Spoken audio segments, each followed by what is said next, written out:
আমারে যে উহুদের ময়দানে দান দান শহীদ করে রক্তাক্ত করছে তুমি শোনো নাই? আমি যে 14 দিন পেটে ক্ষুধার তাড়নায় পাথর বাঁধছিলাম উম্মত, তোমার মনে নাই?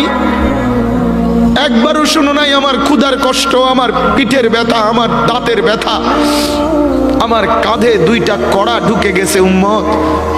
আমার ঘরে 3 মাস আল্লাহর নবীর স্ত্রী আয়েশা বলছে, আল্লাহর কসম উম্মত, নবীর স্ত্রী বলছে 3 মাস 3টা চাঁদ উঠছে ডুবছে, রাইনা হেলালান সুম্মা হেলালান সুম্মা হেলালান, 3 চাঁদ 3 মাসে নবীর 9 জন বিবির কারো ঘরে আম্মা জান আয়েশা বলে 1 ফোঁটা চুলায় আগুন জ্বলে নাই। কিছুই মনে হইল না? এভাবে ভুলে গেলেন? ভুলে গেলেন? রাসূলুল্লাহ সাল্লাল্লাহু আলাইহি সাল্লামকে একবারও মনে হলো না? শেষ ঠিকানা যদি 3.5 হাত মাটি হয়, তাহলে কিসের এত ক্ষমতার দাপট? ভোর 5টায় মৃত্যু, সকাল 6টায় জানিয়ে দেওয়া হবে মাইকে, 8টায় শেষ গোসল করানো হবে, 9টায় তোমাকে নতুন কাপড়ে সাজানো হবে, জোহরের নামাজের পরে তোমার আলিশান বাড়ি থেকে বের করে নিয়ে যাওয়া হবে, 2টায় তোমার জানাজার নামাজ পড়ানো হবে, 2:30টায় তোমাকে কবরে নামিয়ে ফেলা হবে। মাটি দেওয়া শেষ হয়ে গেলে কেউ তোমার জন্য দোয়া করবে আর কেউ চলেও আসবে। এই তো জীবনের শেষ আয়োজন। তো কিসের এত অহংকার, কিসের এত ক্ষমতার দাপট? হ্যাঁ, ক্ষমতা কারোর জন্য চিরস্থায়ী নয়। ঘুমাইবার আগে আজকে রাত্রে সুস্থ বিবেকে 1 মিনিট ভাইবে এটাই, বান্দা গুনাহ করো না, নিজেরে নষ্ট করো না, নিজেরে বরবাদ করো না। সময় আর মিলবে না, হায়াত আর মিলবে না, এই রাত আর আসবে না, এই দিন আর আসবে না, এই ঘন্টা মিনিট সেকেন্ড আর ফিরবে না। তুমি আর কোনোদিন শিশু হবে না। তুমি যদি যৌবন হয়ে যাও আর কোনোদিন পিছন দিকে ফিরতে পারবে না। এবার সামনে কেবলই তোমার, ধীরে ধীরে ধাপে ধাপে অচিরেই একদিন সামনে তোমার কেবলই হাসরের মাঠ, কেবলই কবর, কেবলই পর। আমার বান্দা, সময়গুলো আমার, আমি চাই আমার দেওয়া এই সময়গুলোতে তোমরা জুলুম করে, নাফরমানি করে নিজেকে বরবাদ করো, জেনে নষ্ট করো। তুমি আমার সময়ের বাহিরে না।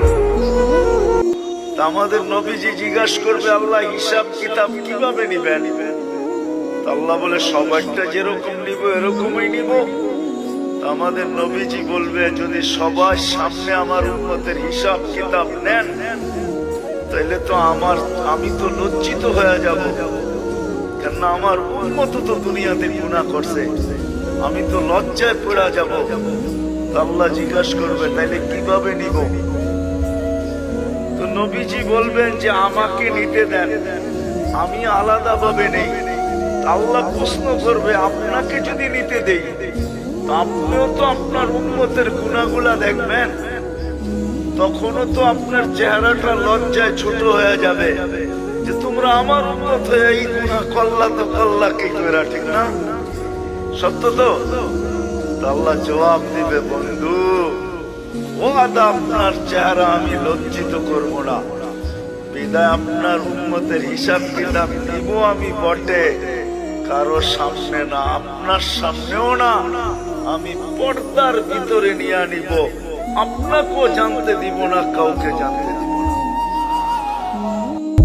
বলেন তো, নূহ আলাইহিস সালামের জামানায় যারা মারা গেছে তারা আজ কত হাজার বছর কবরে পড়ে আছে। ইব্রাহিম আলাইহিস সালামের জামানায় যারা মারা গেছে তারা আজকে কতদিন কবরে পড়ে আছে।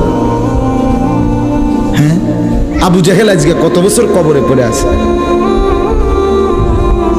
1450 বছর, আরো বেশি, 1450 বছর ধরে পড়ে আছে কবরে।